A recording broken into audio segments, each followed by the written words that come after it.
Οι μεγάλες στιγμές των βραβείων Νόμπελ. Καλωδιωμένοι.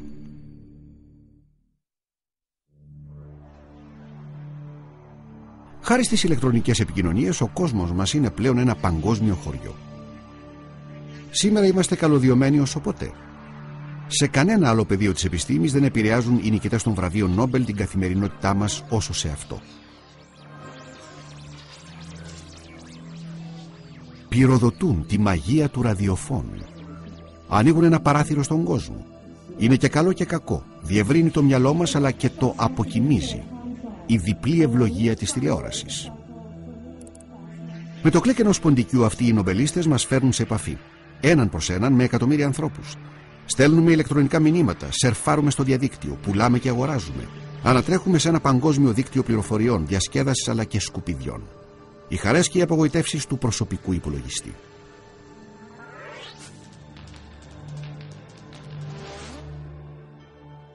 Η ιστορία ξεκινά με αυτό τον εξοπλισμό. Παρότι άλλοι είχαν κατασκευάσει και εντοπίσει ραδιοκύματα ή ακόμη και τα είχαν μετατρέψει σε ηλεκτρικά σήματα, ο πρώτος που κατάφερε να τα ενσωματώσει σε έναν λειτουργικό πομπό και δέκτη ήταν ο Γουλιέλμος Μαρκόνι. Ένας Ιταλός που εργαζόταν στη Βρετανία βραβεύεται με το Νόμπελ Φυσικής. Το 1901 ο Μαρκόνι στέλνει ένα ραδιοφωνικό σήμα από την Αγγλία στη Νέα Γη του Καναδά. Για να καθησυχαστούν οι φόβοι ότι θα χαθεί στο διάστημα, το σήμα είναι στα μακρά κύματα και ταξιδεύει αγκαλιάζοντας την καμπυλότητα της Γης. Ο Αμερικανός Λι Ντε Φόρεστ κάνει το επόμενο βήμα το 1906. Εφευρίσκει την τριωδική λιχνία, έναν ενισχυτή μέσα σε ένα σωλήνα καινού αέρος. Πρόκειται για τη γέννηση του ραδιοφώνου. Πριν από την τριωδική λιχνία, το σήμα που λαμβάναμε ήταν εξαιρετικά αδύναμο. Με την τριωδική λιχνία, τα ασθενή σήματα ενισχύονται. Το κόλπο είναι η επιτάχυνση μιας δέσμης ηλεκτρονίων μέσω ενός σειρμάτινου πλέγματος ελέγχου που μεταφέρει το εισερχόμενο σήμα. Επί 50 χρόνια η τριωδική λιχνία είναι ο βασιλιάς των κυμάτων. Οι τριωδικές λιχνίες βρίσκονται σε κάθε ραδιόφωνο. Καθώς ενισχύουν τα σήματα που έρχονται από αποστάσεις χιλιάδων χιλιόμετρων, οι ακροατές συντονίζονται ακούγοντας ολόκληρο τον κόσμο. Το ραδιόφωνο είναι το πρώτο μέσο μαζικής επικοινωνίας. Πώς λειτουργεί όμως? Αρχικά, ο λόγος μετατρέπεται σε ηλεκτρικό σήμα μέσω ενός μικροφόνου. Στη συνέχεια, για να γίνει η εκπομπή του, ενισχύεται και μεταφέρεται από ένα κύμα που παράγεται από έναν ταλαντωτή. Αυτό είναι το σήμα μεσαίων κυμάτων, AM, και αυτό το κύμα που το μεταφέρει. Η διαμόρφωση κύματος AM, Amplitude Modulation, είναι κατάλληλη για μεταδόσεις σε μακρά, μεσαία και βραχιά κύματα. Και εδώ έχουμε τα FM, η διαμόρφωση συχνότητας που είναι κατάλληλα για μικρές αποστάσεις και υψηλής ποιότητας ραδιοφωνική απόδοση. Ενώ τα μακρά κύματα διανύουν μεγάλες αποστάσεις, οι εκπομπές σε μεσαία, εδώ με πράσινο, ταξιδεύουν μόλις λίγες εκατοντάδες χιλιόμετρα ανάλογα με τις ατμοσφαιρικές συνθήκες. Τα βραχιά κύματα μπορούν να ταξιδέψουν στη μισή υφήλιο αναπηδώντας την ιονόσφαιρα.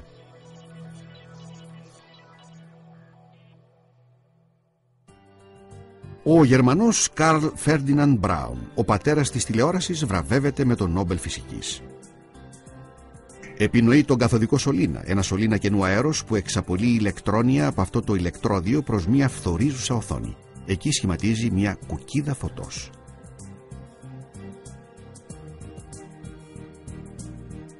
Όταν ο Ρωσοαμερικανός Βλαντιμίρ Σβορίκιν εφευρίσκει την πρώτη εύχρηστη τηλεοπτική κάμερα, γεννιέται η σύγχρονη τηλεόραση. Γραμμή με γραμμή, πλαίσιο με πλαίσιο, αυτή η κουκίδα φωτός σχηματίζει εικόνες. Πρώτη στον κόσμο η Βρετανία προσφέρει τηλεοπτικές υπηρεσίες το 1932. Χρησιμοποιεί ένα εν μέρη μηχανικό σύστημα που αργότερα αντικαθίσταται από ένα ηλεκτρονικό. Η τριωδική λιχνία βρίσκεται σε κάθε τηλεόραση. Και το τζίνι βγαίνει από το λιχνάρι. Ο κόσμος αγκαλιάζει την τηλεόραση. Το 1951 η Αμερική περνά στην έγχρωμη τηλεόραση. Να πώς λειτουργεί η τηλεόραση. Το φως συγκεντρώνεται με το φακό της κάμερας και διαχωρίζεται από κάτωπτρα σε κόκκινο, πράσινο και μπλε χρώμα. Τρεις σωλήνες καταγράφουν τα διαφορετικά χρώματα σαν διαφορετικά ηλεκτρικά σήματα. Μαζί με τον ήχο κωδικοποιούνται, συγχρονίζονται και συνδυάζονται σε ένα κύμα αναμετάδοσης για την εκπομπή. Η κεραία του σπιτιού μας συλλαμβάνει τα σήματα, αποκωδικοποιούνται και διαχωρίζονται και πάλι στα τρία. Στη δίωδο της τηλεόρασης, τρία κανόνια ηλεκτρονίων προβάλλουν την τηλεοπτική εικόνα.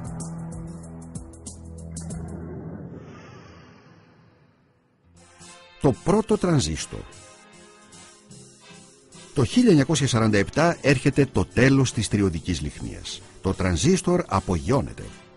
Όσοι ενισχυτές κάνουν την ίδια δουλειά με τις τριωδικές λιχνίες, μόνο που τα τρανζίστορ καταναλώνουν λιγότερο ηλεκτρισμό. Είναι αξιόπιστα, ανθεκτικά και πάνω απ' όλα μικρά.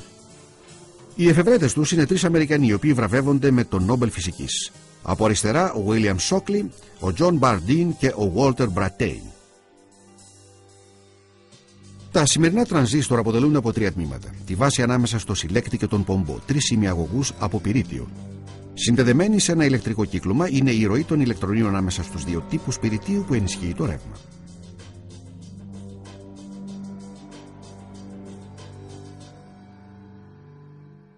Το 1954 τα ραδιόφωνα με τρανζίστορ φτάνουν στα καταστήματα. Τα ραδιόφωνα γίνονται τώρα πιο εύχριστα, ελαφρύτερα και φθηνότερα. Το ίδιο και οι τηλεοράσεις. Η βασισμένη στα τρανζίστορ παραγωγή μας δίνει σύντομα τη φορητή τηλεόραση.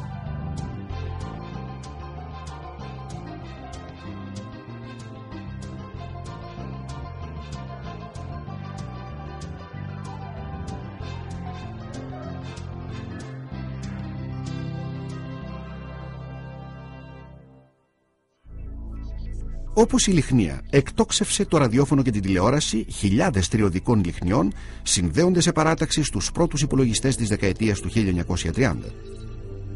Τα πρώτα μηχανήματα είναι τεράστια και ζυγίζουν τόνους. Είναι αναλογικοί υπολογιστές όπου οι αριθμοί παρουσιάζονται ως κειμενόμενη τάση. Στη δεκαετία του 1960 οι υπολογιστές είναι πλέον ψηφιακοί. Μετρούν με μόλις 2 αριθμούς, το 0 και το 1. Τα δεδομένα πρέπει να εισάγονται στα μηχανήματα με διάτριτες κάρτες ή με μαγνητικές ταινίες. Τα τρανζίστορ αντικαθιστούν τις τριωδικές λιχνίες. Όμως ένας σύγχρονος προσωπικός υπολογιστής είναι πολύ πιο ισχυρός από ό,τι αυτές οι μηχανές. Στο προσκήνιο εμφανίζεται ο Αμερικανός Jack Kilby. Για έρευνες που έκανε το 1958 βραβεύεται με τον Νόμπελ Φυσικής 42 χρόνια αργότερα. Επινοεί το ολοκληρωμένο κύκλωμα. Πρόκειται για ένα τσιπ πυρητίου. Δεκάδες μπορούν να βγουν από αυτό το δίσκο. Κάθε τσιπ έχει χαραγμένα πάνω του ηλεκτρονικά κυκλώματα. Με τέτοιο βαθμό λεπτομέρειας και σμίκρινσης, η πολυπλοκότητα ενός υπολογιστή μπορεί να συνδυαστεί σε ένα και μόνο τσιπ σιλικόνης. Στις αρχές του 1970 εμφανίζεται ο μικροεπεξεργαστής και αμέσως μετά ο μικροϋπολογιστής. Το τσιπ φέρνει τον προσωπικό υπολογιστή σχεδόν σε κάθε γραφείο. Σε χρόνο ρεκόρ, το τσιπ καταφέρει να κάνει μικροσκοπικές όλες τις ηλεκτρονικές συσκευές, συμπεριλαμβανομένης της τηλεόρασης τσέπης. Το 1983 η Apple εισάγει το ποντίκι στους υπολογιστές Macintosh. Ξαφνικά η χρήση του υπολογιστή μοιάζει να είναι κάτι το φυσικό. Και καθώς οι υπολογιστές γίνονται όλο και φθηνότεροι, μικρότεροι και ισχυρότεροι βρίσκονται παντού. Στα τέλη της δεκαετίας του 1980 εμφανίζεται και ο φορητός υπολογιστής. Ο καθοδικός σωλήνας αποχωρεί και τη θέση του παίρνει η οθόνη υγρών κρυστάλλων. Και όσο καλπάζει η καινοτομία, έχουμε την τηλεόραση widescreen, το στερεοφωνικό σύστημα ήχου Nicam και το DVD. Αυτός είναι ο Charles Townes, ο Αμερικανός που βραβεύεται με τον Νόμπελ Φυσικής γιατί προκάλεσε μία ακόμα επανάσταση, αυτή του λέιζερ. Το λέιζερ παράγει μία συγκεντρωτική δέσμη φωτός. Όπως ακριβώς ένα καλώδιο χαλκού μεταφέρει ηλεκτρικά σήματα, η ακτίνα λέιζερ μεταφέρει πληροφορίες. Αν αυτή η δέσμη τροφοδοτηθεί σε μία οπτική ίνα, έχουμε μία λεωφόρο πληροφοριών. Με δέσμες τέτοιων οπτικών ινών έχουμε ένα υπεραυτοκινητόδρομο που μεταφέρει πολύ περισσότερες πληροφορίες από ότι ένα καλώδιο χαλκού.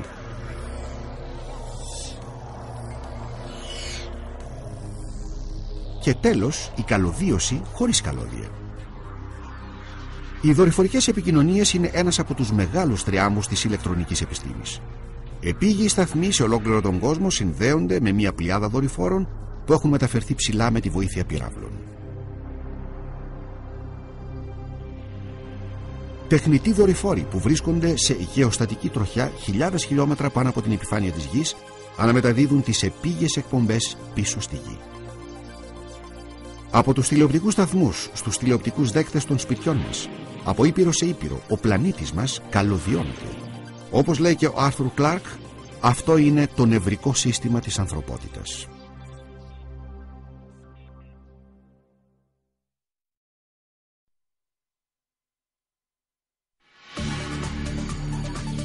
Οι μεγάλες στιγμές των βραβείων Νόμπελ. υπερψυχρό.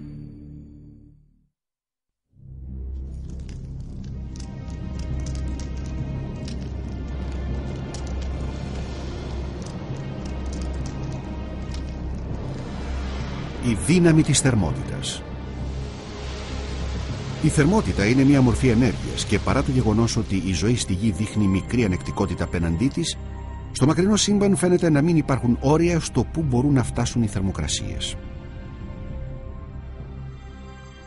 Το κρύο, ωστόσο, είναι κάτι εντελώς διαφορετικό. Στους 0 βαθμούς Κελσίου το νερό παγώνει. Δεν υπάρχει πιο κρύο από το απόλυτο 0 και πρόκειται για πάρα πολύ χαμηλότερες θερμοκρασίες ακόμα και από εκείνες που υπάρχουν στο πιο ψυχρό μέρος της Γης. Να πως οι νομπελίστες διευρύνουν τα όρια της επιστήμης στο πεδίο της φυσικής των χαμηλών θερμοκρασιών. Η ταχύτητα με την οποία κινούνται τα άτομα ενός υλικού αποτελεί ένα μέτρο της θερμοκρασίας τους. Αυτό το στερεό είναι θερμό επειδή πάλλονται τα άτομά του. Όσο πέφτει η θερμοκρασία, τόσο λιγότερο κινούνται. Στο απόλυτο 0, στους μείον 273,2 βαθμούς Κελσίου, τα άτομα θα ακινητοποιούνταν. Ο αέρας αυτός είναι τόσο ψυχρός που υγροποιήθηκε. Όταν έρθει σε επαφή με άλλες ουσίες, θα τις ψήξει απορροφώντας θερμότητα. Αν αφήσουμε τον υγροποιημένο αέρα να εξατμιστεί, θα υγροποιήσει το υδρογόνο. Και το υγρό υδρογόνο θα υγροποιήσει το ήλιο, ψυχοντάς το σε λιγότερο από 5 βαθμούς πάνω από το απόλυτο 0. Ένας Ολλανδός φυσικός είναι ο πρώτος που υγροποιεί το ήλιο. Ο Χάικε Κάμερλινγκ Όνες βραβεύεται με τον Νόμπελ Φυσικής. Υγρό ήλιο στους μείον 269 βαθμούς Κελσίου που βράζει σε ένα γυάλινο δοχείο. Αν η εξάτμιση συνεχιστεί, το υγρό ήλιο θα ψυχθεί ακόμα περισσότερο. Θα φτάσει στο 1 μόλις βαθμό πάνω από το απόλυτο 0.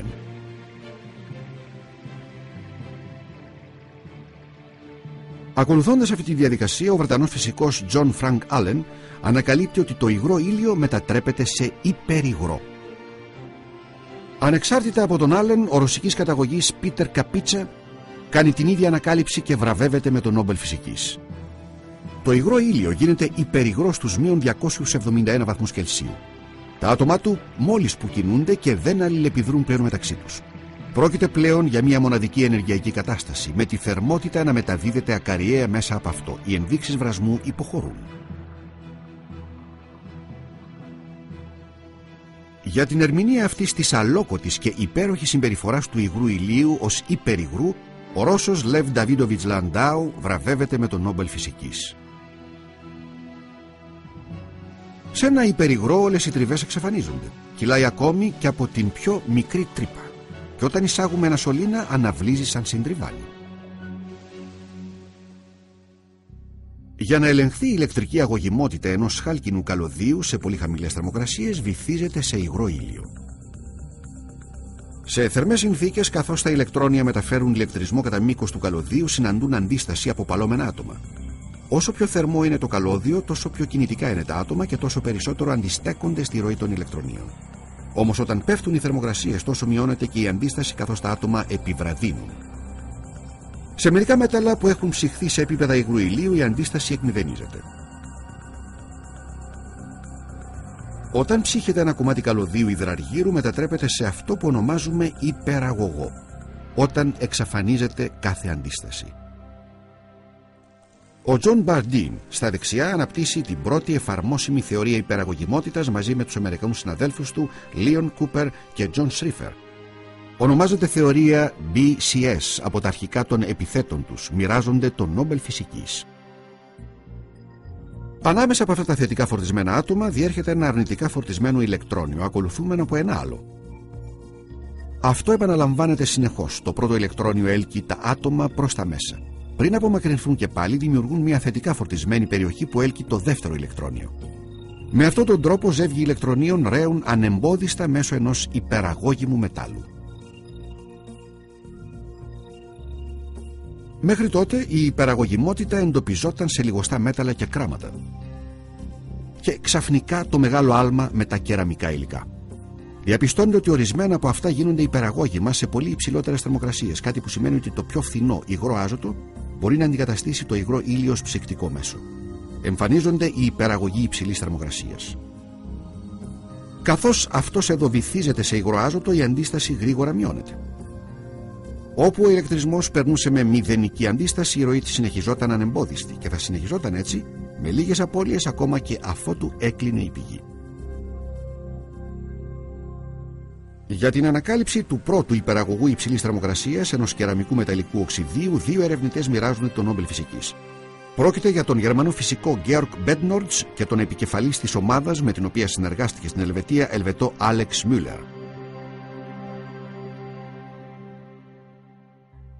Η υπεραγωγιμότητα ανακαλύπτεται σε ολοένα και υψηλότερες θερμοκρασίες. Σήμερα έχει περάσει τους μείον 115 βαθμούς Κελσίου και όλο ανεβαίνει. Κάποια μέρα, ποιος ξέρει, ίσως επιτευχθεί και σε θερμοκρασία δωματίου, κάτι που θα ήταν πολύ εντυπωσιακό. Να και κάτι άλλο πολύ εντυπωσιακό. Ένα πείραμα μαγνητικής αιώρησης σε ένα γυμνάσιο. Σε ένα πιάτο γίνεται υγροάζωτο. Γρήγορα ο δίσκος μέσα στο πιάτο μετατρέπεται σε υπεραγωγό και ένας μαγνήτης αιωρείται. Αυτό που συμβαίνει είναι το εξής. Οι γραμμές του μαγνητικού πεδίου του μαγνήτη αποθούνται από τον υπεραγωγό. Δεν μπορούν να εισχωρήσουν στο εσωτερικό του. Καθώς ο μαγνήτης πλησιάζει τον υπεραγωγό, συνοθούνται και ο μαγνήτης αιωρείται. Πρόκειται για μία ακόμα παράξενη ιδιότητα των υπεραγωγών και παρατηρείται μόνο με τους μικρούς μαγνήτες. Ένα ισχυρότερο μαγνητικό πεδίο θα διαπερνούσε τον υπεραγωγό.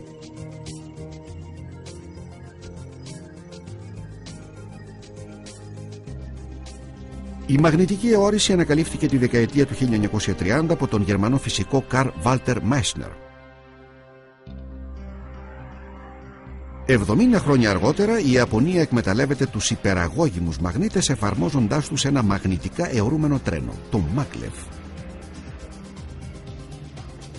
Μέχρι τα 100 χιλιόμετρα την ώρα το Maglev κινείται πάνω σε ελαστικούς τροχούς. Τότε, όταν φτάσει σε ταχύτητα απογείωσης, οι τροχοί υποχωρούν και το τρένο αιωρείται περίπου 10 εκατοστά πάνω από τις ράγες.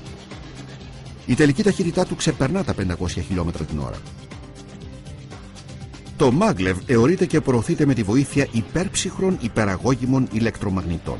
Αυτοί συνεχίζουν να επιτρέπουν τη ροή του ηλεκτρισμού ακόμα και αφότου κλείσει η παροχή του, και αυτό εξοικονομεί ενέργεια. Σε ευρύτερη κλίμακα, η εξοικονόμηση ενέργειας είναι η πιο πολύτιμη συνεισφορά των υπεραγωγών. Σήμερα χάνεται πολλή ενέργεια υπό μορφή θερμότητας λόγω της αντίστασης στα συμβατικά καλώδια ηλεκτρικού ρεύματος. Πλέον όμως ο χαλκός και το αλουμίνιο παραχωρούν τη θέση τους σε καλώδια που κατασκευάζονται από υπεραγωγούς υψηλής θερμοκρασίας. Λόγω της μηδενικής αντίστασής τους ελαχιστοποιείται η απώλεια ενέργειας. Εδώ ένα υπεραγώγιμο καλώδιο που κατασκευάστηκε στη Δανία εγκαθίσταται στην Κοπενχάγη. Στην άλλη πλευρά του Ατλαντικού, υπεραγώγιμα καλώδια τοποθετούνται στο ηλεκτρικό δίκτυο του Detroit. Οι νέες γραμμές που ψύχονται με υγροάζωτο μεταφέρουν το τριπλάσιο φορτίο από ό,τι τα καλώδια χαλκού του ίδιου πάχους. Στις Ηνωμένες Πολιτείες, τα 2/3 της ηλεκτρικής ενέργειας καταναλώνονται από ηλεκτρικούς κινητήρες, κυρίως σε μεγάλες βιομηχανικές μονάδες όπως αυτή.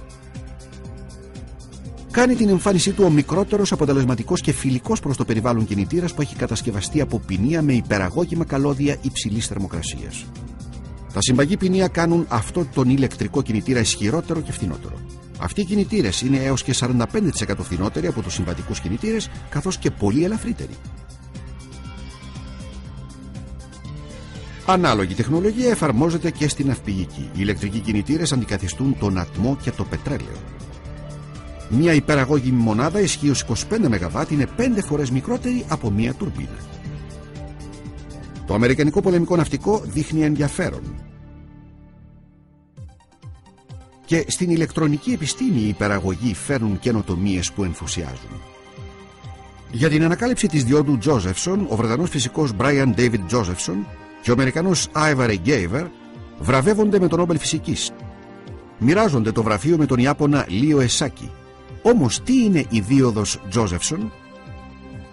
Είναι ένα σάντουιτς. Ένας μονοτής ανάμεσα σε δύο υπεραγώγιμα στρώματα, σαν ένας ηλεκτρονικός διακόπτης 10 φορές ταχύτερος από έναν ημιαγωγό. Ο δρόμος μπροστά μας είναι ανοιχτός. Ταχύτεροι και μικρότεροι υπολογιστές, καθώς και υψηλές ταχύτητες επικοινωνίας. Και όλα αυτά χάρη στην επιστήμη του υπερψυχρού.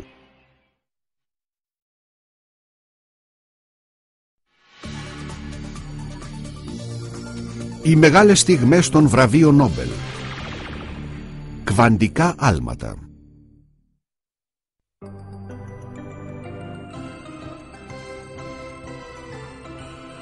Η χαρά του Λούνα Πάρκ. Ένα στροβίλισμα κινήσεων που έχει φτιαχτεί για να χαρίζει συγκινήσεις. Αν και δεν ανέβηκε ποτέ σε τρενάκι του Λούνα Πάρκ, ο Ισαάκ Νεύτωνας είναι ο πρώτος που περιγράφει αυτές τις κινήσεις.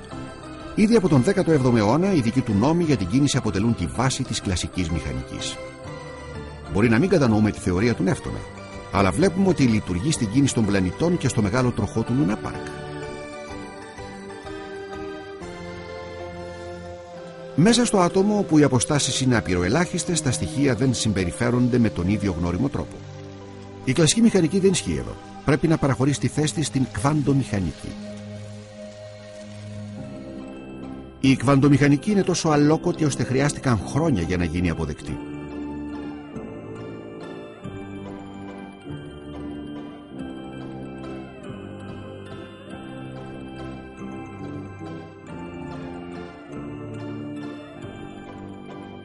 Φεύγοντας από την κλασική μηχανική, τίποτα δεν προκαλεί μεγαλύτερη σύγχυση από την κατανόηση του φωτός.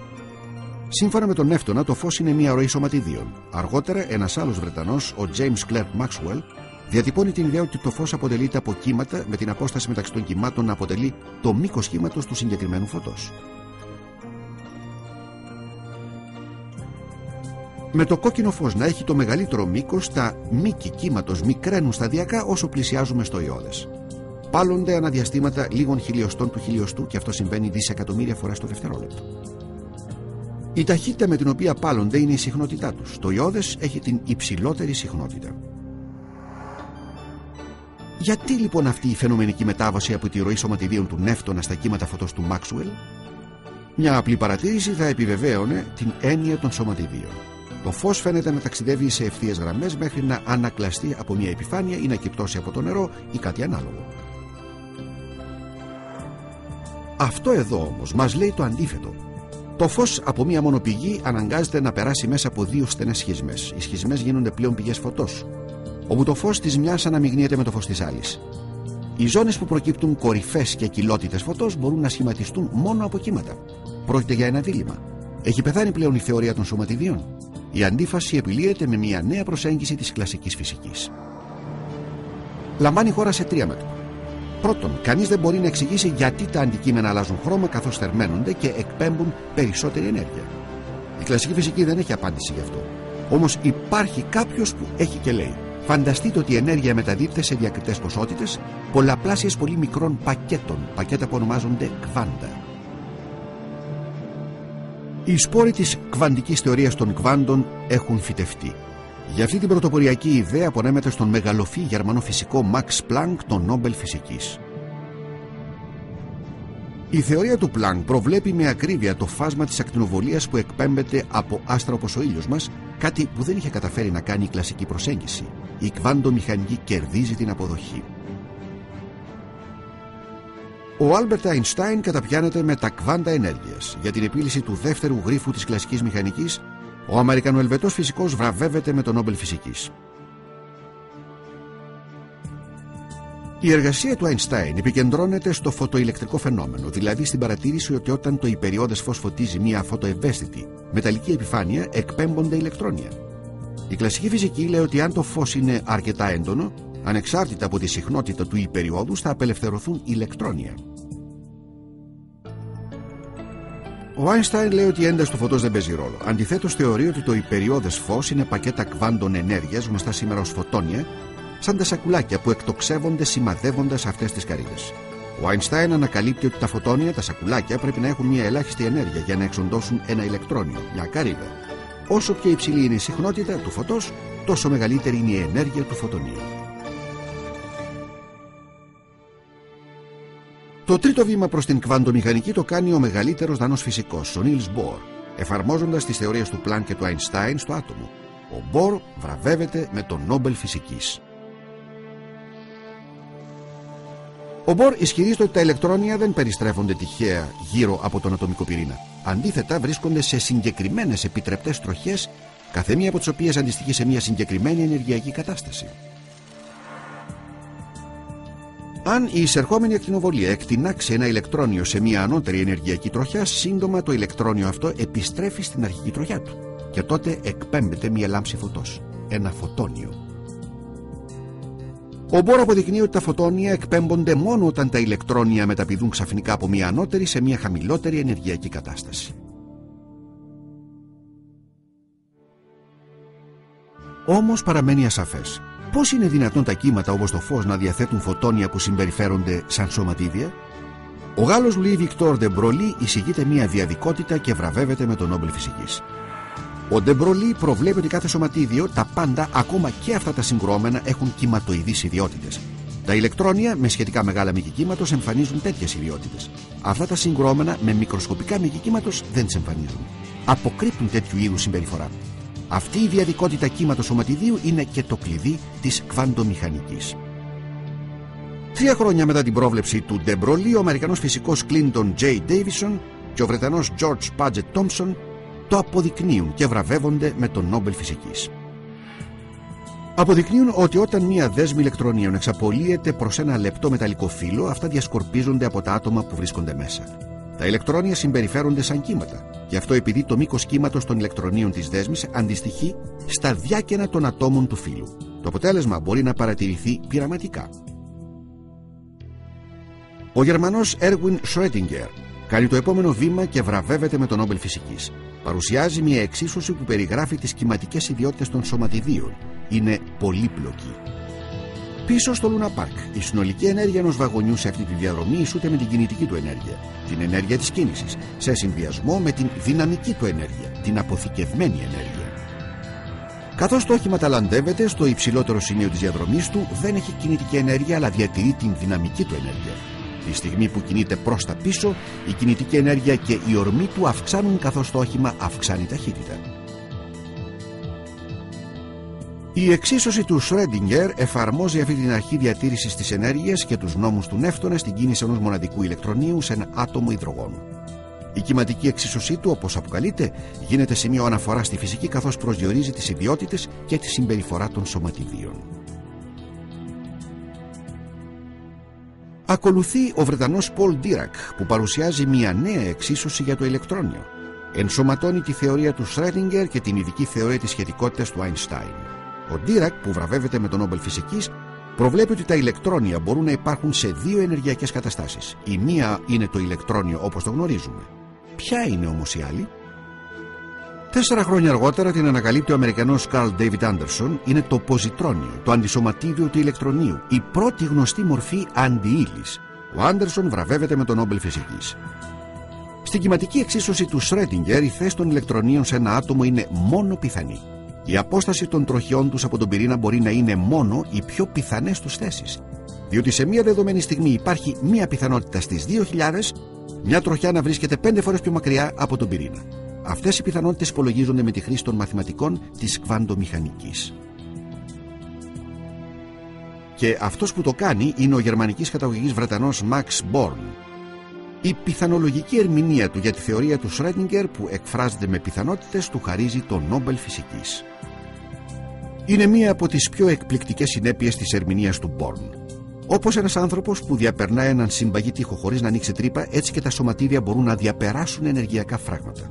Η κλασική μηχανική λέει ότι κάτι τέτοιο είναι αδύνατο. Η κβαντομηχανική λέει ότι είναι κάτι πολύ συνηθισμένο. Σήμερα, πολλές ηλεκτρονικές συσκευές βασίζονται σε αυτήν ακριβώς τη διαδικασία.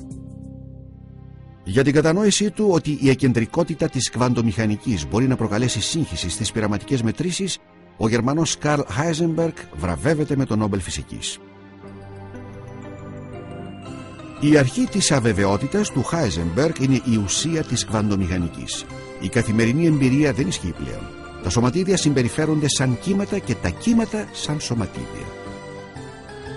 Δεν υπάρχει πρόβλημα στο να μετρήσουμε τη θέση και την ταχύτητα αυτών των μηχανών.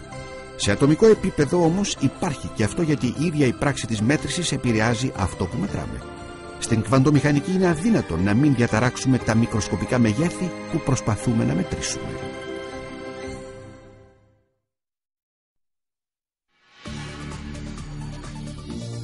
Οι μεγάλες στιγμές των βραβείων Νόμπελ. Η δύναμη του καλού και του κακού.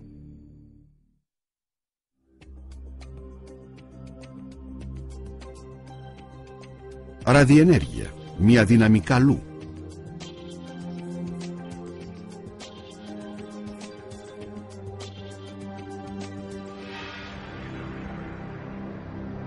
και μία δύναμη κακού, αν και ο σκοπός αγιάζει τα μέσα. Για την ιατρική επιστήμη η ραδιενέργεια είναι ένα θείο δώρο. Για όσους πάσχουν από καρκίνο, η ακτινοβόληση κακοηθών όγκων μπορεί να θέσει υπό έλεγχο ακόμα και να αναστρέψει την ανάπτυξη όγκων. Λειτουργεί επιβραδύνοντας την ορμή των κυττάρων που διαιρούνται. Ραδιενεργά υλικά χρησιμοποιούνται επίσης και για διαγνώσεις. Με την εισαγωγή ραδιενεργού σκιαγραφικού υγρού μπορούμε να παρακολουθήσουμε οπτικά την κατάσταση οργάνων όπως το ύπαρ και ο εγκέφαλος.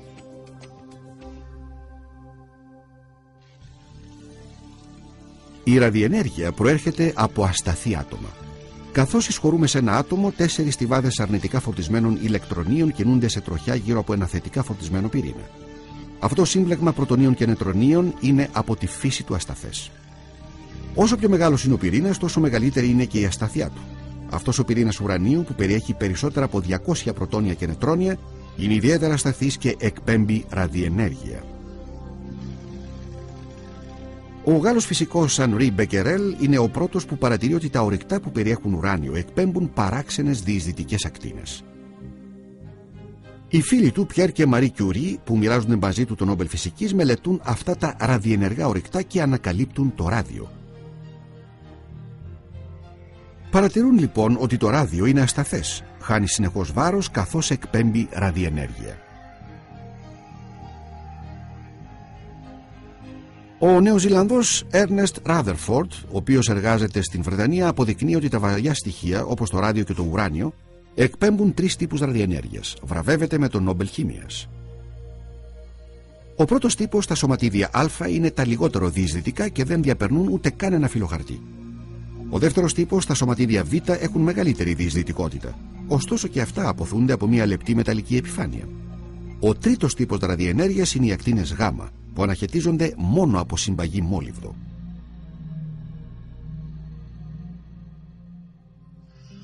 Εξαιρετικά σημαντικά για την κατανόηση της ραδιενέργειας είναι τα ισότοπα, διαφορετικές μορφές των ίδιων ατόμων. Αν προσθέσετε ένα νετρόνιο σε αυτό τον πυρήνα υδρογόνου, θα μετατραπεί σε δευτέριο. Αν προσθέσετε άλλο ένα, θα γίνει τρίτιο. Πρόκειται για ισότοπα του υδρογόνου. Ο Βρετανός φυσικός Φρέντερικ Σόντι θέτει τα θεμέλια της θεωρίας των ισοτόπων. Για το έργο του αυτό βραβεύεται με τον Νόμπελ Χημίας. Καθώς αυτός ο πυρήνας άνθρακα εξελίσσεται σε 3 διαφορετικά ισότοπα, όσα νετρόνια και αν προσκοληθούν πάνω του, οι χημικές του ιδιότητες παραμένουν αναλύετες, όχι όμως και η σταθερότητά του. Ο Βρετανός Φράνσις Άστον ανακαλύπτει πολλά νέα ισότοπα, τόσο σταθερά όσο και ασταθή, και βραβεύεται με τον Νόμπελ Χημίας. Στη φύση, όταν διασπώνται τα ασταθή ισότοπα, εκπέμπουν ραδιενέργεια.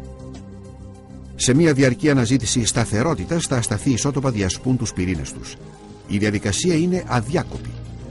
Το ισότοπο στα αριστερά διασπάται 2 φορές πιο γρήγορα από ότι το ισότοπο στα δεξιά. Όσο πιο γρήγορη είναι η διάσπαση, τόσο πιο ασταθές είναι το ισότοπο και τόσο περισσότερη ραδιενέργεια εκλείεται. Για ένα θρίαμβο το 1934 στην Αμερική, ο Ιταλός φυσικός Ενρίκο Φέρμι βραβεύεται με τον Νόμπελ Φυσικής. Ο Φέρμι καταφέρει να διασπάσει έναν βαρύ πυρήνα ουρανίου, βομβαρδίζοντάς τον με νετρόνια. Το αποτέλεσμα? Μια τεράστια και απρόσμενη εκπομπή ραδιενέργειας. Ο Γερμανός Ότο Χάν, βραβευμένος με τον Νόμπελ Χημίας, εξηγεί τι συνέβη στο εργαστήριο του Φέρμι. Ο βομβαρδισμένος πυρήνας, ένα ισότοπο με την ονομασία ουράνιο 235, διασπάστηκε σε διγατρικούς πυρήνες βαρύου και κρυπτού. Αυτό απέδειξε ότι το ουράνιο 235 είναι ασταθές, διότι στη συνήθη μορφή του, το ουράνιο 238, ο πυρήνας δεν διασπάται, είναι σταθερός. Ο Δανός φυσικός Νίλς Μπορ αντιλαμβάνεται τις προοπτικές. Συγκεντρώνοντας αρκετό ουράνιο 235, το ασταθές ισότοπο, μπορεί κανείς να πυροδοτήσει μια αλυσιδωτή αντίδραση. Ένα νετρόνιο διασπά έναν πυρήνα ουρανίου 235. Καθώς διασπώνται ολοένα και περισσότεροι πυρήνες, απελευθερώνονται ολοένα και περισσότερα νετρόνια. Και αυτό διότι για να παραμείνουν σταθεροί οι θυγατρικοί πυρήνες χρειάζονται λιγότερα νετρόνια. Η ενέργεια και η θερμότητα εκτινάσσονται στα ύψη. Γεννιέται η ατομική βόμβα. Μια αλυσιδωτή αντίδραση σε ένα μόλις κιλό ουρανίου 235. Το 1942 στο Πανεπιστήμιο του Σικάγο, ο Φέρμι και η ομάδα του αναζητούν καλές εφαρμογές αυτής της αλυσιδωτής αντίδρασης. Για να ελέγξουν την αντίδραση, στιβάζουν 56 τόνους ουρανίου και οξυδίου του ουρανίου μέσα σε 400 τόνους ράβδων γραφίτη. Όταν η ομάδα αποσύρει τις ράβδους ελέγχου, η αλυσιδωτή αντίδραση, η πυρηνική σχάση, προχωρά ομαλά και με ασφάλεια. Αρχίζει η παραγωγή πυρηνικής ενέργειας. Το 1956 η Βρετανία παράγει ηλεκτρισμό για εμπορική χρήση από το πρώτο εργοστάσιο πυρηνικής σχάσης στον κόσμο. Σήμερα εκατοντάδες πυρηνικά εργοστάσια ανά τον κόσμο μας παρέχουν ενέργεια. Αυτό γίνεται με τον προσεκτικό έλεγχο της σχάσης του καύσιμου ουρανίου. Το αποτέλεσμα είναι τεράστιες ποσότητες ενέργειας υπό μορφή θερμότητας. Η θερμότητα αυτή παράγει ηλεκτρισμό. Το μετάλλευμα που μας δίνει το καύσιμο του ουρανίου προέρχεται από το υπέδαφος. Συνθλίβεται και γίνεται πολτός, από τον οποίο μπορεί να εξαχθεί το ουράνιο, που στην συνέχεια αναμειγνύεται με μαγνήσιο για να μετατραπεί σε ένα μείγμα που περιέχει ουράνιο σε ποσοστό 75%. Με τη μορφή αυτών των μικρών κυλίνδρων που ενσωματώνονται μέσα σε μακρόστενες ράβδους, το ουράνιο τελικά συσκευάζεται σε ράβδους καυσίμου έτοιμες για σχάση. Ο αντιδραστήρας είναι ένα τεράστιο κτίριο από ατσάλι και μπετόν, απολύτως αναγκαίο για να συγκρατηθεί η τεράστια θερμότητα της σχάσης και η βλαβερή ραδιενεργή ακτινοβολία της. Στην καρδιά του αντιδραστήρα, οι ράβδοι καυσίμου βυθίζονται μέσα σε νερό. Το νερό δρά τόσο ως ψυκτικό μέσο, όσο και ως το καλύτερο μέσο για μια αποτελεσματική αλυσιδωτή αντίδραση. Αυτή είναι μια ελεγχόμενη πυρηνική σχάση.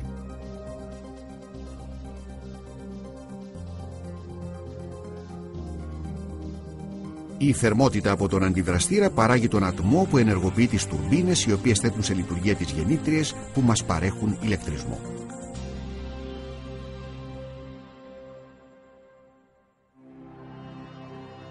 Όμως, η παραγωγή πυρηνικής ενέργειας έχει και καταστροφικές επιπτώσεις. Το 1986 στο Τσέρνομπιλ της Ουκρανίας παίρνει φωτιά ένας αντιδραστήρας σε αυτόν τον πυρηνικό σταθμό. Πολλοί άνθρωποι πεθαίνουν και αρρωσταίνουν, και καθώς ένα ραδιενεργό σύννεφο απλώνεται πάνω σε όλη την Ευρώπη, οι συνέπειες για όλη τη ζωή είναι μακροπρόθεσμες. Το ίδιο και οι ανησυχίες, καθώς οι χρησιμοποιημένες ράβδοι καυσίμου γίνονται απόβλητα και παραμένουν επικίνδυνα ραδιενεργές για χιλιάδες χρόνια. Πρώτα πρέπει να βυθιστούν σε δεξαμενές ψήξεις, κατόπιν περνούν εκ νέου από επεξεργασία ή αποθηκεύονται και σφραγίζονται βαθιά μέσα στο υπέδαφος. Η αρχαιολογία επωφελείται τα μέγιστα από τη ραδιενέργεια. Αν ένα αρχαιολογικό έβριμα περιέχει ένα ραδιενεργό ισότοπο, του οποίου ο ρυθμός διάσπασης είναι γνωστός, τότε αυτό το δείγμα μπορεί να χρονολογηθεί. Αυτό γίνεται συγκρίνοντας τη σχετική ποσότητα του αρχικού ισοτόπου με τα παράγωγα της διάσπασης του στο δείγμα. Για μία μέθοδο χρονολόγησης, ο Αμερικανός Willard Libby βραβεύεται με το Νόμπελ Χημείας. Η εφεύρεσή του είναι η χρονολόγηση με ραδιενεργό άνθρακα, η οποία προσδιορίζει την ηλικία οργανικών καταλήπων, φυτών, ζώων και ανθρώπων, ηλικίας έως και 70.000 ετών. Ένα δείγμα του ευρήματος καίγεται. Στον καπνό υπάρχουν σταθερά άτομα του άνθρακα 12 και ασταθή άτομα του άνθρακα 14, αυτά με άσπρο χρώμα. Γνωρίζοντας το ρυθμό διάσπασης, η αναλογία του άνθρακα 14 στο σύνολο του άνθρακα αποκαλύπτει την ηλικία του δείγματος. Σε ό,τι αφορά το διάστημα, η ραδιενέργεια είναι βασική για την εξερεύνηση του ηλιακού μας συστήματος. Εδώ οι επιστήμονες προετοιμάζουν μια πυρηνική γεννήτρια για εκτόξευση. Είμαστε στο 1997. Το διαστημικό σκάφος Κασίνη κατευθύνεται προς τον Κρόνο, ένα ταξίδι διάρκειας 7 ετών σε έναν πλανήτη τόσο μακρινό, όπου το φως του ήλιου ανέρχεται μόλις στο 1/100 του φωτός που φτάνει στη Γη. Μη μπορώντας να εκμεταλλευτεί την ηλιακή ενέργεια, το Κασίνη λειτουργεί με ηλεκτρισμό που παράγεται από τη θερμότητα ενός διασπόμενου ραδιοϊσοτόπου.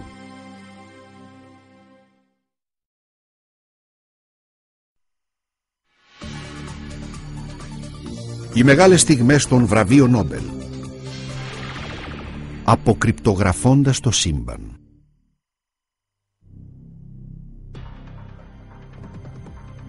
Ζούμε σε ένα πολύπλοκο κόσμο, ωστόσο η φύση γύρω μας, οι πόλεις μας, κάθε άντρας, γυναίκα και παιδί, οτιδήποτε στον κόσμο μας και στους κόσμους πέρα από το δικό μας έχουν ένα κοινό σημείο.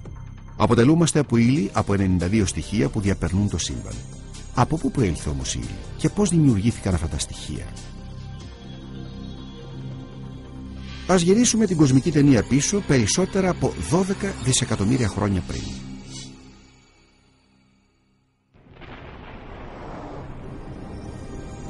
Αυτή είναι η θεωρία της μεγάλης έκρηξης. Από το τίποτα, σε μια στιγμή, ένα απειροελάχιστο υπέρθερμο ψήγμα εκρήγνεται σε μέγεθος μεγαλύτερο από ένα γαλαξία.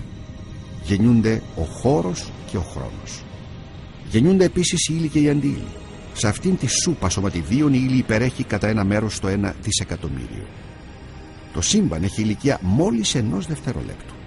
Συνεχίζει να κοχλάζει σε τεράστιες θερμοκρασίες. Πρωτόνια ενώνονται με νετρόνια, δημιουργώντας ατομικούς πυρήνες. Στο τρίτο λεπτό το σύμπαν έχει ήδη αποκτήσει τα πρώτα του στοιχεία: υδρογόνο, ήλιο και λίθιο. Στα επόμενα 300.000 χρόνια, ηλεκτρόνια τυθασεύονται, εδώ με μπλε χρώμα, καθώς συλλαμβάνονται σε τροχές γύρω από τους πυρήνες και σχηματίζουν τα πρώτα άτομα. Απελευθερώνουν το πρώτο φως. Μέχρι τότε τα ηλεκτρόνια εμπόδιζαν τη διέλευση των φωτονίων που μεταφέρουν το φως. Η ομίχλη του θολού σύμπαντος ξεδιαλύνει. Αποκαλύπτεται η δομή. Συσσωρεύσεις πυκνότερης ύλης σχηματίζουν γαλαξίες. Γαλαξίες σχηματίζουν σμήνη, συμπλέγματα αρμαθιασμένα σε νημάτια. Συνεχώς διαστελόμενο, όλο ένα και πιο ψυχρό, αυτό είναι το σημερινό σύμπαν. Γαλαξίες επί γαλαξιών, με δισεκατομμύρια άστρα ο καθένας, μερικοί με πλανήτες. Η διαστολή είναι η πρωταρχική ένδειξη της μεγάλης έκρηξης. Το σύμπαν έχει ψυχθεί στους 2,7 βαθμούς πάνω από το απόλυτο μηδέν. Αλλά η διαστολή του συνεχίζεται αδιάκοπα. Το 1964 είχαμε ακόμα περισσότερες αποδείξεις. Τις βρήκε ο Αμερικανός Ρόπερτ Ντίκι σε ένα γαλαξία όπως αυτό, σε ένα πλανήτη σε τροχιά γύρω από ένα άστρο που ονομάζεται Ήλιος. Ισχυρίζεται ότι είναι δυνατόν να ανιχνευτεί ακόμα ακτινοβολία που απελευθερώθηκε τη στιγμή που το σύμπαν έγινε διαφανές. Ένα χρόνο αργότερα, αυτοί οι άντρες τη συλλαμβάνουν από κάθε μεριά του διαστήματος. Είναι η κοσμική μικροκυματική ακτινοβολία υποβάθρου. Ο Ρόμπερτ Βίλσον και ο Άρνο Πενζάιας την εντοπίζουν τυχαία στα εργαστήρια της εταιρείας Bell Telephone των Ηνωμένων Πολιτειών. Για το λόγο αυτό βραβεύονται με το Νόμπελ Φυσικής. Η κοσμική ακτινοβολία υποβάθρου που απελευθερώθηκε όταν το σύμπαν ήταν μόλις 380.000 περίπου ετών, με τη διαστολή του να έχει πλέον μετατοπιστεί στο μικροκυματικό τμήμα του ηλεκτρομαγνητικού φάσματος, απόεχος του υπέρθερμου παρελθόντος του. Ο δορυφόρος Κόμπε χρησιμοποιεί μικροκύματα για να χαρτογραφήσει τους ουρανούς. Εντοπίζοντας απειροελάχιστες διακυμάνσεις στη θερμοκρασία, ο Κόμπε σκιαγραφεί αυτό το πορτρέτο του πρώιμου σύμπαντος. Η ύλη συσσωρεύεται. Βλέπουμε τους σπόρους της γαλαξιακής δομής.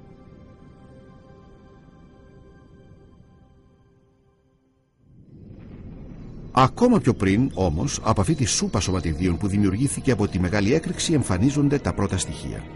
Οι αστρονόμοι τα εντοπίζουν σήμερα σε πρωτογενή νέφη αερίων στα πέρατα του σύμπαντος. Περιέχουν υδρογόνο σε ποσοστό σχεδόν 75%, μακράν το πιο διαδεδομένο στοιχείο. Ήλιο, το αμέσως πιο διαδεδομένο.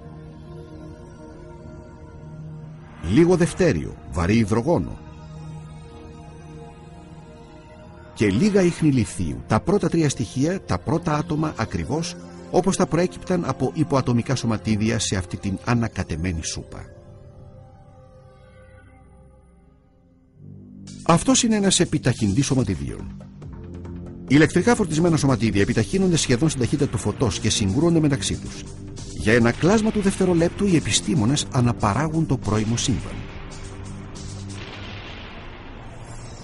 Τα εξωτικά υποατομικά σωματίδια που γεννούν τα πρώτα στοιχεία. Όμως, αν αμέσως μετά τη μεγάλη έκρηξη δημιουργήθηκαν μόνο 3 στοιχεία, πώς προέκυψαν τα υπόλοιπα 89? Η απάντηση βρίσκεται στην εξέλιξη των άστρων, άστρα όπως ο ήλιος μας. Στα έγκατά του, στους 14 εκατομμύρια βαθμούς, σε μια αδιάκοπη αντίδραση, 4 πυρήνες υδρογόνου συντύκονται δημιουργώντας ένα πυρήνα ήλιου. Με τη διαδικασία αυτή ο ήλιος χάνει 4 εκατομμύρια τόνους μάζας κάθε δευτερόλεπτο. Ύλη που απελευθερώνεται υπό μορφή ενέργειας. Ο Άλμπερτ Αϊνστάιν στη μεγαλοφυή εξίσωσή του αποκρυπτογραφεί την ιδέα για τη μετατροπή της μάζας σε ενέργεια, αν και δεν την εφαρμόζει στα άστρα. Αυτό το κάνει ο Βρετανός αστρονόμος Άρθουρ Έντιγκτον. Ο Έντιγκτον έχει πιστεί ότι πρόκειται για το κλειδί του τρόπου με τον οποίο τα άστρα παράγουν ενέργεια. Ωστόσο, στις αρχές δεκαετίας του 1920 του διαφεύγει η διαδικασία. Η αντίδραση ότι το υδρογόνο που συντίκεται σε ήλιο απελευθερώνει ενέργεια επιβεβαιώνεται από τον Γερμανό φυσικό Βαρόνο Καρλ Φρίντριχ φον Weizsäcker. Η απόδειξη ότι η παραγόμενη ενέργεια του ήλιου ισούται με αυτήν της αντίδρασης σύνδεξης προέρχεται από τον Γερμανό φυσικό Hans Bethe. Γι' αυτό βραβεύεται με το Νόμπελ Φυσικής. Η σύνδεξη υδρογόνου σε ήλιο είναι το καύσιμο ενός άστρου όπως ο ήλιος κατά το μεγαλύτερο μέρος της ζωής του. Μετά αρχίζουν τα προβλήματα. Σε 5 δισεκατομμύρια χρόνια από σήμερα, καθώς το υδρογόνο θα λιγοστεύει στον πυρήνα του, ο ήλιος θα μετατραπεί σε κόκκινο γίγαντα. Η θερμοκρασία εκτοξεύεται. Ένα κέλυφος υδρογόνου πυρακτώνεται γύρω από τον πυρήνα που υπερθερμαίνεται τόσο ώστε να αρχίσει να συντίκει ήλιο σε άνθρακα. Το άστρο διαστέλλεται. Ο Ερμής και η Αφροδίτη αφανίζονται. Η Γη και ο Άρης γίνονται στάχτη. Μετά συσπάσεις. Ο ήλιος εξφενδονίζει τα εξωτερικά του στρώματα. 80% της μάζας του εκτινάσεται, σχηματίζοντας ένα νεφέλωμα και αποκαλύπτεται ένας λευκός πυρακτωμένος πυρήνας.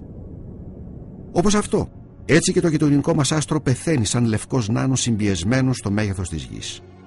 Για την έρευνά του στην αστρική εξέλιξη και τη βαρυτική κατάρρευση των άστρων, ο Ινδέος φυσικός Σουμπραμανιάν Τσάντρασεκάρ βραβεύεται με το Νόμπελ Φυσικής. Στην απεικόνιση, ο θάνατος ενός άστρου που σχημάτισε το νεφέλωμα της Σέλικας, ένα άστρο που αρχικά είχε το μέγεθος του ήλιου μας. Όμως ο Τσάντρασεκάρ απέδειξε ότι αν η μάζα του πυρήνα του ήταν πολύ μεγαλύτερη, το άστρο θα είχε διαφορετικό τέλος. Ένα είναι σίγουρο, δεν θα υπήρχε λευκός νάνος στο κέντρο αυτού του όμορφου νεφελώματος.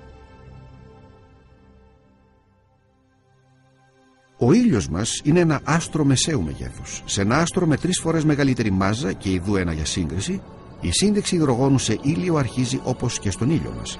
Όμως σε αντίθεση με τον ήλιο, όταν το υδρογόνο εξαντληθεί, το ογκώδες άστρο θα συνεχίσει ομαλά να συντίκει το ήλιο σε άνθρακα.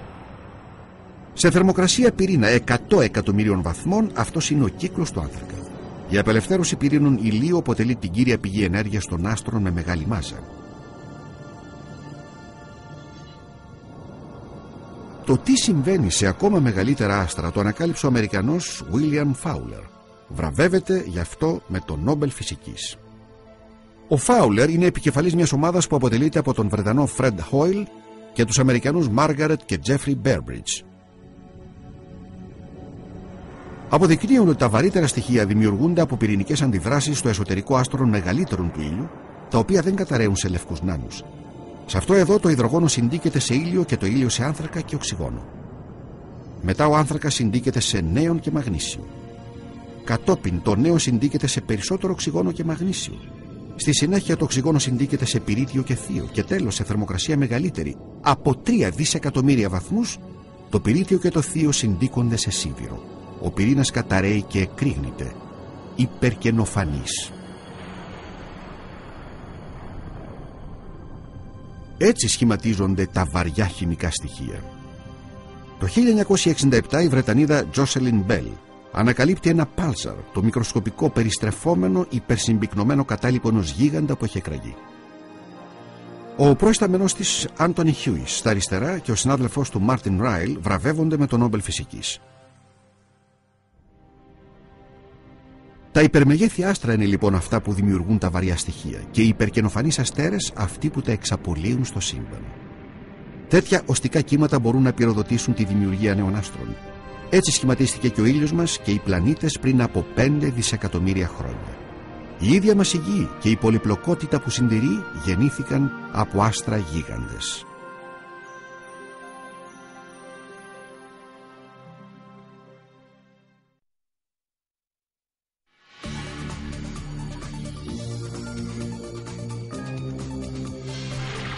Οι μεγάλες στιγμές των βραβείων Νόμπελ.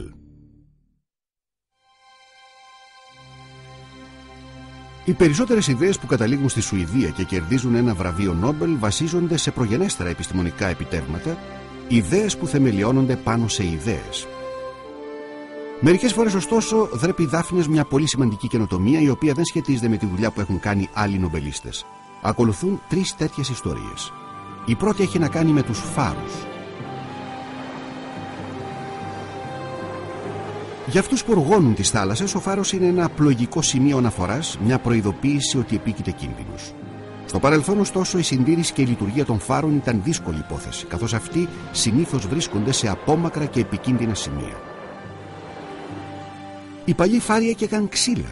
Τον 19ο αιώνα αρχίζουν να χρησιμοποιούν πετρέλαιο και να διαθέτουν μηχανισμούς που αναβοσβήνουν.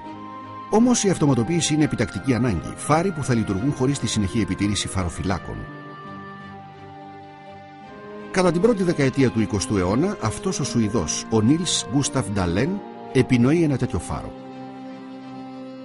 Αντί για πετρέλαιο, συμβατικό αέριο ή ακόμη και ηλεκτρισμό, χρησιμοποιεί ασετιλίνη. Ο Νταλέν εφευρίσκει ένα καυστήρα και μια βαλβίδα, αναμειγνύοντας ένα μέρος ασετιλίνης με 10 μέρη αέρα. Το φως είναι πολύ δυνατό και φθηνό, ένα αυτοματοποιημένο σύστημα που αξιοποιεί με ασφάλεια ένα άκρος εκρηκτικό αέριο. Ένας φάρος εκπέμπει δέσμες φωτός από αυτούς τους φακούς. Αν και ο Νταλέν δεν είναι ο εφευρέτης τους, η δύναμη που τους περιστρέφει είναι δική του ιδέα. Κινούνται από τη θερμότητα που παράγεται στον καυστήρα με την καύση της ασετιλίνης. Η δέσμη φωτός συλλέγεται και εστιάζεται από ομόκεντρους δακτυλίους πρισματικών φακών. Και εδώ άλλος ένας αυτοματισμός του Νταλέν, ο μηχανισμός αλλαγής λιχνίας. Τα ανθρώπινα χέρια είναι πλέον περιττά.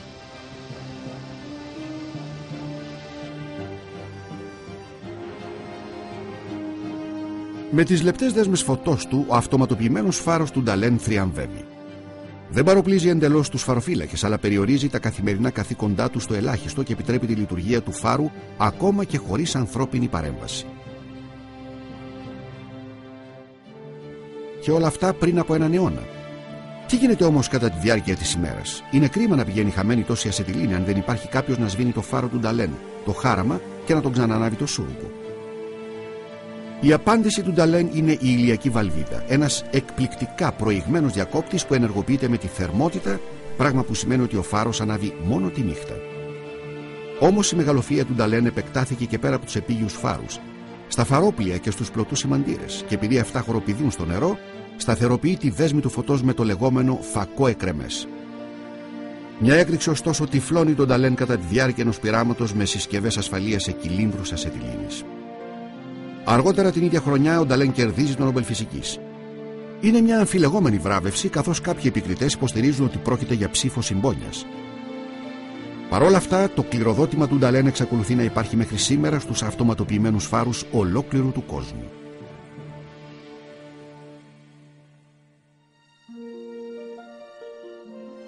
Όπως γνωρίζουν όλοι οι κτηνοτρόφοι, το κλίμα την άνοιξη, το καλοκαίρι και το φθινόπωρο είναι καλό υπό κανονικές συνθήκες. Αν έχουν προηγηθεί βροχοπτώσεις και δεν κάνει πολύ ζέστη, το χορτάρι φυτρώνει άφθονο. Το χειμώνα όμως, που δεν φυτρώνει χορτάρι, τα κοπάδια πρέπει να τρέφονται με καλές ζωοτροφές, ώστε τα ζώα να παίρνουν βάρος και να παράγουν γάλα. Αυτός ο Φιλανδός βιοχημικός, ο Άρτουρι Ήλμαρι Βίρτανεν, βραβεύεται με τον Νόμπελ Χημείας για την επαναστατική του μέθοδο διατήρησης των ζωοτροφών.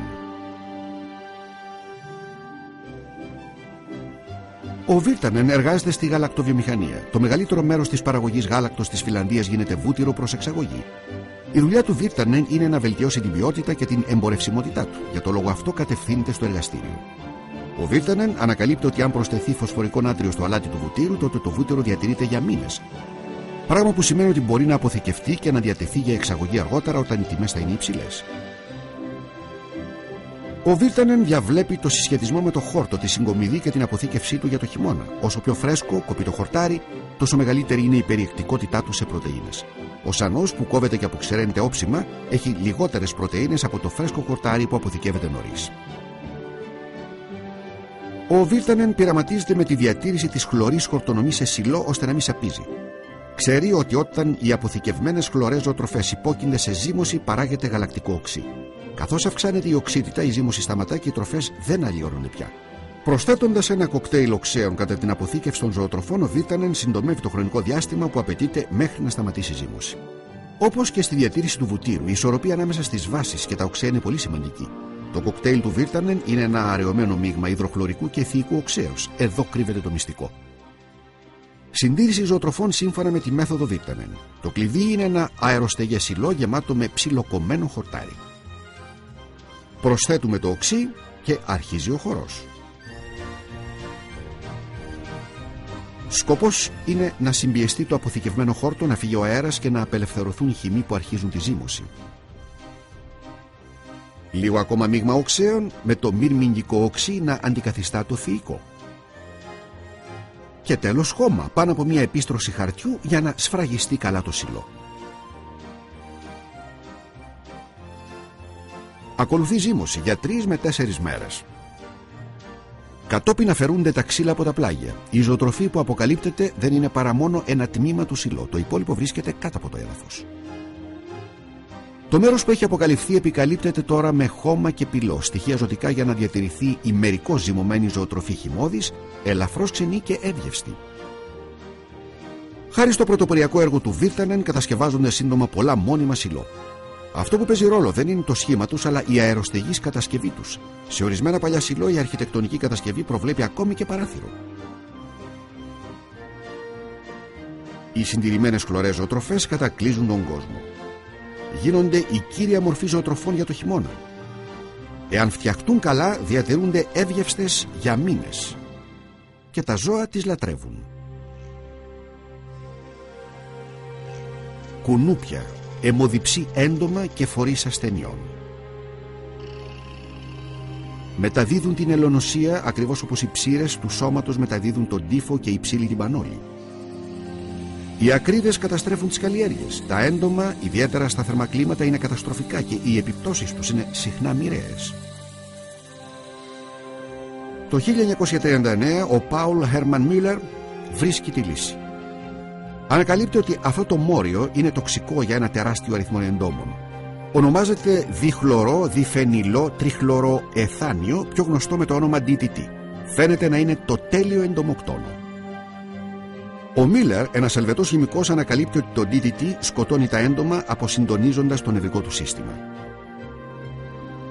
Το DDT δρά ταχύτατα, χρησιμοποιείται σε μορφή σκόνης διαλυμένη σε κυροζίνη. Το πλεονέκτημα είναι ότι δεν φαίνεται να βλάπτει τα φυτά και τα θερμόαιμα ζώα. Και δεν φαίνεται να επηρεάζει ούτε και εμάς, απλώς εξολοθρεύει τα βλαβερά έντομα. Οι απικιακές αρχές στην Ανατολική Αφρική υποδέχονται με ενθουσιασμό τον DDT. Ξεκινούν μια καμπάνια προκειμένου να ενθαρρύνουν τους ανθρώπους να ψεκάζουν τα σπίτια τους. Τους εξηγούν ότι τα κουνούπια μεταδίδουν την ελονοσία και ότι το DDT τα εξοντώνει. Μερικοί ηλικιωμένοι δεν πείθονται εύκολα. Για να τους καθησυχάσουν, ραντίζουν με DDT ένα μπολ με χυλό και ο εντομολόγος της περιοχής το τρώει, απολαμβάνοντάς το με ιεραποστολικό ζήλο. Ο κόσμος ξετρελαίνεται με το DDT. Πρόκειται για ένα τόσο σταθερό χημικό που η τοξική του επίδραση έχει μακροχρόνια διάρκεια. Το DDT προσφέρει ένα μέλλον χωρίς ασθένειες και ενοχλητικά έντομα. Ένα όνειρο γίνεται πραγματικότητα. Για την ανακάλυψη των εντομοκτώνων ιδιωτήτων του DDT, ο Πάουελ Μίλλερ βραβεύεται με το Νόμπελ Ιατρικής. Όμως το όνειρο σύντομα τελειώνει. Στη δεκαετία του 1950 αρχίζουν να εμφανίζονται προβλήματα. Τα κουνούπια και πολλά άλλα έντομα αναπτύσσουν ανθεκτικότητα στο DDT. Καθώς η δραστικότητά του μειώνεται, η ελονοσία επιστρέφει. Ο στόχος της παγκόσμιας εξάλειψης της χάνεται. Στις μέρες μας η ελονοσία παραμένει μία από τις πιο διαδεδομένες σοβαρές ασθένειες. Νέα προβλήματα ανακύπτουν. Το DDT σκοτώνει και ωφέλιμα εντομοφάγα ζώα. Παραμένει στη γη και στο νερό.